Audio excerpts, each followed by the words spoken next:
Alright, y'all read the title, and Call of Duty is quite controversial right now, so I decided to make a video that's a bit more positive. Not that I am defending Activision, but if you want to get away from the negativity surrounding the game, then this is a perfect video for you. Let's go. A feature that has been in the franchise for years, and it never disappoints. It's so cool to see your gun and see how it looks from different angles. Some games are very detailed with them, and I always find it satisfying when the magazine gets inspected because it's the best part for me. And the sound? Holy crap, it's amazing. Forget ASMR, we got Call of Duty weapon inspections.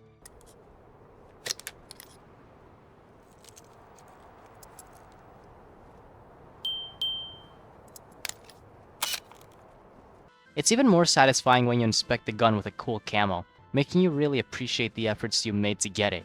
I'm still proud of myself for getting diamond rocket launchers, and inspecting it is always cool. This feature is legit some people's go-to for Call of Duty thumbnails. They're everywhere. I think it's underrated because it's not a feature you use to improve your gameplay, it's just a fun thing to mess around with.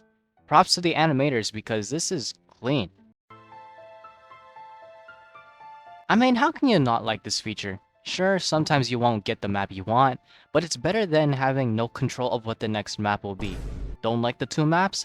Well, just choose the random map and it may turn into one that you like. I can't tell you how many times two maps I didn't like showed up. The random map option gets the most votes, and it ends up changing into a map I like. And come on, who doesn't like it when their map shows up as one of the two options?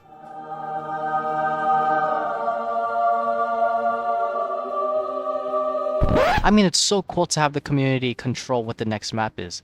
I know it's been in the franchise for years, but I wanted to take the time to appreciate this nice feature. Map voting is something that should stay in the franchise, and I'm glad it's here. Now, of course, not everyone uses this feature, but I use it quite often, and it is something I appreciate. It's a small but useful feature that lets you customize the game mode pool to your liking. Want to play Team Deathmatch and Domination? Select only those two and your matches will be mixed between the modes. Want to play every respawn mode? Go ahead, just click on those ones. It also allows the menu to look less cluttered. Instead of having modes that aren't new taking up space, they're just chilling in the quick play filter. It's a nice way to personalize the selection of game modes to your liking. According to my poll, most people prefer core to hardcore. I mean, I already knew this before, but I want to see what you all thought. And 87% of you said you like playing core more.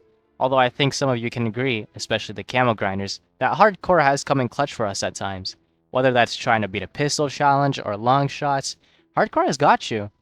Many of my camo grinds would have taken way longer if it weren't for this. Sometimes hardcore is more fun than regular core. One-shotting everyone is satisfying and it's swift too. This point also ties into what I said about it making some challenges easier. Hardcore allows for some guns to be really good. Pretty much every pistol shreds, and marksman rifles, especially the semi-autos, thrive here. Yes, it can be annoying to play on, yes, you're gonna want to pull your hair out, but at the end of the day, it has helped us get past some annoying quests. I think gunfight is one of the best things to happen in the modern era of Call of Duty. 2v2 elimination mode and having small maps dedicated to it, it's been in every game since Modern Warfare. So why am I listing it as underrated? Well, the mode has somewhat gone downhill.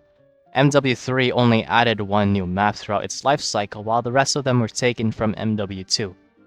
Now while Black Ops 6 is being more consistent with releasing maps for the mode, Gunfight itself is being treated as one of those rotating modes that appear at certain times. In fact, it feels like Face-Off is the main attraction for these small maps now, which isn't bad, but Gunfight isn't being treated like the Titan it once was. So it's pretty much listed as underrated because of the way that developers are treating it, not the community. Still, I love the mode, and I really hope it remains a staple of the franchise. A staple in the franchise, yet it seems to forget how nice of a feature this is. It not only shows up in your profile, it's seen in matches, calling a score streak, getting first blood, capturing an objective. Almost anything you do that's important will allow you to flex your card. Even killing or dying to someone will show it. It's really cool to see how there are some calling cards to choose from. What am I saying? Some, there's lots. So there's bound to be at least one you like. Some are even a reward for a challenge that was really difficult to complete, giving you more of a reason to flex it. Calling cards have always been cool to customize to your liking, and it's a fun thing I tend to overlook. A small but honestly a cool feature to mess around with. You can change the interface layouts with these presets, and these are honestly pretty cool. Target Tracker can allow you to look at the minimap and the environment with faster precision. Mission Interface has the objectives at the top of your screen, or you can be a complete psychopath by using the redacted layout, removing everything from the screen. Moving to the visuals, you can change the minimap to a square, change the scale of the minimap, and customize the visibility of various pieces of info. Lastly, you got the colors. You can change the colors of you, teammates, and enemies on both your minimap and their name in-game.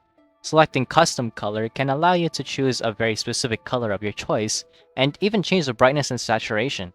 Or if you want to continue acting as a psychopath, you can have everything selected as the same color. Wow, this is hard to play. Imagine playing hardcore search and destroy like this. Now, admittedly, the firing range is quite flawed. I mean, the recoil wall doesn't even show the bullet patterns. And there's no test dummy within 5 meters, so you can't test out your shotguns. Well, you got this dude that moves back after every supposed death, which means that you kill him first with a shotgun, then switch to a longer range gun, and okay, I'll stop being negative. I don't want to be negative right now. Yes, that was very negative, but I had to clarify that this could be better, and I want it to be. I mainly use the firing range for quickly checking the aim down sights of my guns, test out different optics, and to just mess around with when I'm loading into a game. That's what this firing range does well, and it is quite the underrated feature because you don't need to load into a private match or an actual match to test everything out. You can just go here and you load in quickly. I just hope Activision can fix this because it's unfortunately been like this for a while. Has anyone even noticed that we have 12 loadouts now? I mean, damn, the request to have more loadouts was high, and seeing that they listened and added 2 more is something that should be recognized. Treyarch knew that we wanted more, and they delivered.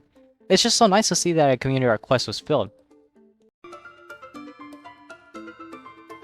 This is another small but nice feature we have. You can see what you use the most, and see how many kills you have with it. I love to letting people know that I like using the impact grenade. Enemy!